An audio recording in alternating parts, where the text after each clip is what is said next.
cosmic tapestry, the weaving of the Pact Worlds. Hello and welcome to Untamed Universe. I'm Cherkin Flurkov. In the vast expanse of the cosmos, amidst the glittery tapestry of distant stars and nebulae, we find ourselves drawn to a unique constellation of planets, bound together by a shared history and a common destiny. Welcome, dear viewers, to the Pact Worlds. In the heart of this system, we find Absalom Station, a bustling hub of interstellar commerce, diplomacy, and a testament to the spirit of cooperation that binds these worlds together. From the verdant forests of Castrovel to the harsh frozen landscapes of Triaxis, each world in this alliance presents a unique tapestry of life, culture, and untold mysteries. The Pact Worlds are a riot of competing interests, from planetary governments and churches to big business and organized crime. Different cultures, organizations, and species are constantly working together or locked in violent opposition, and who you know often makes the difference between fame, fortune, and farming protein grubs on some backwater colony world. Yet, despite their differences, these worlds stand united against the threats that lurk in the darkness of space. From the militaristic might of the Vesk to the mindless destruction of the Swarm, the Pact Worlds have faced numerous trials and tribulations.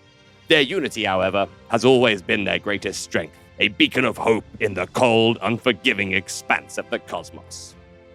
So, join us as we embark on a journey of discovery, exploring the mysteries of these worlds, the lives of their inhabitants, and the stories that have shaped their past and will determine their future.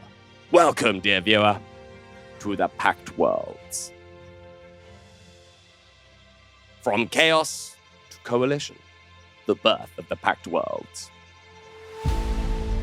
The recent history of the Pact Worlds begins around 300 years ago with the end of the Gap, a magical multiversal-wide period of amnesia where all records were lost or became unreliable. Initially, the Pact World solar system was known as the Galarian system, named after its key inhabited planet. However, this planet vanished during the Gap, replaced by a large space platform called Absalom Station.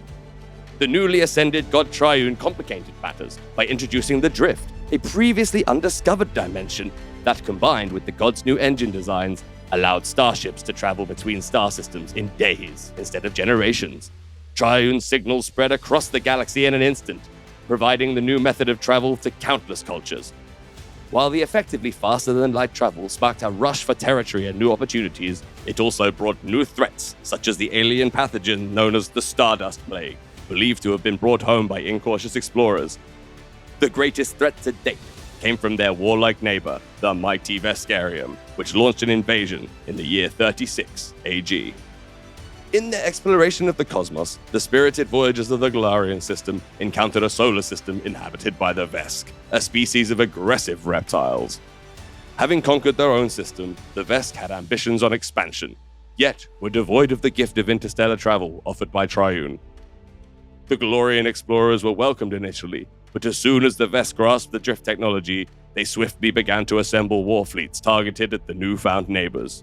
Tensions escalated until the year 36 AG, when the Veskarian finally invaded in earnest, landing on Triaxis, and forcing the many worlds of the Galarian system to band together to drive them off in the Battle of Aledra.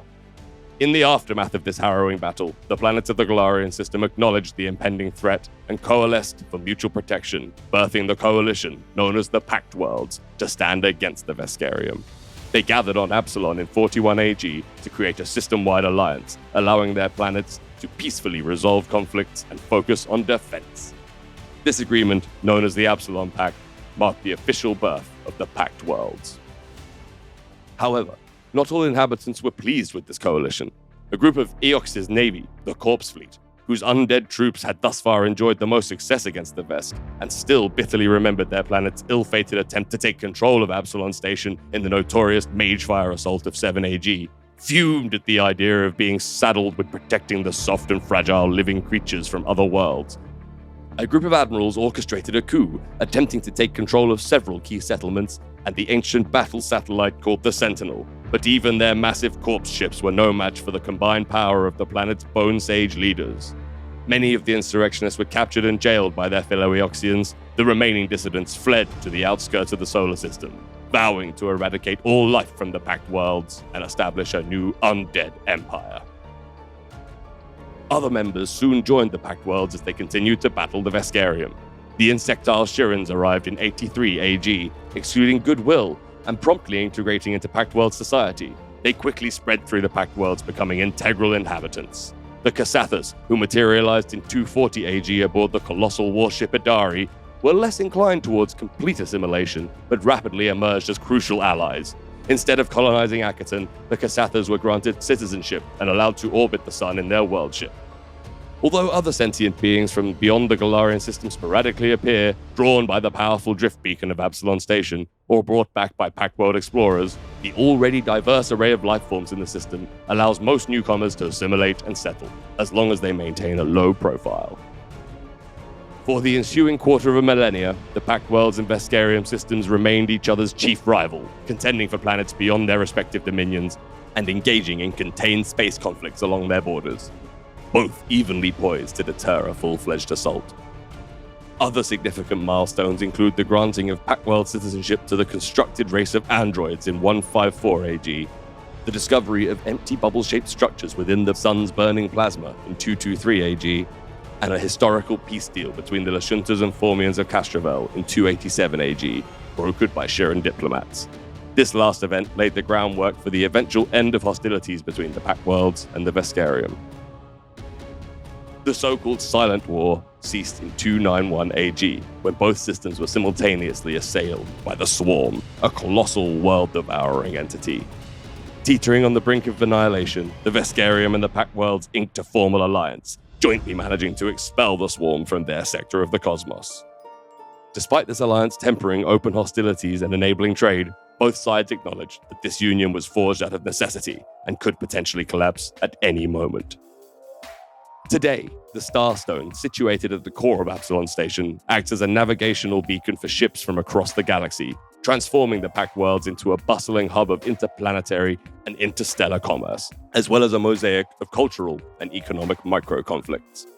As a springboard for ventures into the vast, there's a perpetual demand for daring explorers willing to plunge into the vast black expanse in search of fortune and wonder. Threads of Unity. Governance in the Pact Worlds. The Pact, at times formally referred to as the Absalom Pact, doesn't represent a monolithic system-wide government. Rather, it's an assembly of sovereign worlds linked by a treaty, committed to collaboration and mutual recognition of each other's sovereignty. Its responsibilities at the outset were limited to facilitating interplanetary trade, enforcing law across planets, and ensuring mutual defense. However, over the course of centuries, it has steadily expanded the breadth of its authority.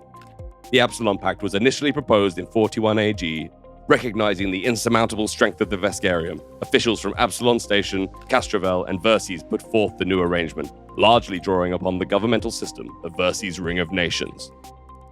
Surprisingly, the first to endorse this new plan was not the rational Abalon or the pacifist Bretheda, but the widely distrusted undead planet of Eox. Armed with the military prowess of the Bone Sages and the financial and religious influence of the churches of Abadar and Eomadai, the coalition rapidly gained momentum, culminating in the entire system coming under the protective umbrella of the new government within a few years. The Pact, as a federation of independent states, strives to grant its constituent worlds maximum autonomy, barring the enforcement of a concise list of universal rights granted to all sentient beings and a slightly longer list for Pact World citizens. It primarily leaves legislation and judicial affairs to the local government of individual planets, as long as they don't infringe on the authority of the other planets. The primary enforcers of the Pact, the Stewards, function as much as diplomats as they do police, leveraging soft power to resolve issues and maintain the system's delicate balance. Furthermore, the Pact has clear limitations on its authority. It does not claim jurisdiction over worlds outside its solar system unless they are colonies that have requested and achieved official protectorate status. Decisions within the Pact are made by the Pact Council, housed in the expansive senatorial building on Absalom Station, known as the Plenara. Every Pact world is represented on the Council, with a number of delegates proportionate to its sentient population. While many issues are decided by direct vote in the Council, deadlocks and critical matters are referred to the Directorate. a governing council of 5 voting members, elected by and from the broader Pact Council biannually. No world can have more than one representative in the Directorate, and this concentration of system-wide decisions in the hands of just 5 makes the Planara a cautious crucible for political maneuvering and alliance forging. The Director General of the Stewards, chosen independently by the Stewards with no set term limit, serves as a 6th, non-voting member of the Directorate, advising the other directors and executing the Council's decision. Not every celestial body in the system is a full member of the Pact. Moons typically fall under their parent planet's jurisdiction, except for those like Arcanen that have successfully advocated for independent representation. Worlds with limited civilizations, such as Octurne and Lavara and the Sun, are designated as protectorates. They don't have full autonomy or voting rights, but their representatives are permitted to address council meetings. The Diaspora, a collection of many tiny worlds, is united into a single voting bloc. In recent years, the Kasatha worldship Adari achieved Pact World status, sparking hope for many new colonies beyond the solar system. While religious and corporate organizations don't have any direct say in the Council's decisions, their enduring presence through lobbyists and advisors ensures their interests are represented. Every Pact World has its unique governmental and societal structures. Absalom Station, the hub of the Pact, operates under a council-based system where delegates from different factions and organizations cooperate to make decisions. Castrovel's administration is a decentralized network of city-states, each governed by its distinct body. Akiton functions under a society dominated by corporations, where influential corporations have substantial control over planetary affairs. The undead nobility, known as the Bone Sages, govern Eox through their political and arcane influence. Some Pact worlds have maintained their original governments, but collaborate closely with the Pact on matters of interstellar cooperation and security. Certain worlds have chosen to align themselves with specific factions within the Pact, building stronger bonds and alliances based on shared ideologies and interests. The Pact world government, in essence, is a complex, dynamic system that endeavors to balance individual world autonomy with the collective strength and unity required to confront external threats and challenges. The Pact aims to forge a prosperous, harmonious future for all its member worlds through democratic negotiation, shared resources, and collaborative decision-making. Well, dear viewer, that's the end of another episode of Untamed Universe. You know what would really help us out? If you'd like this video. And don't forget to subscribe to the channel so you never miss an episode. And please, if you have any requests, any information you wish to know about this cosmic universe of ours, just pop it in the comments and we'll see what we can do. I've been Cherkin Flurkov, and I'll see you on the next episode of Untamed Universe. Peace.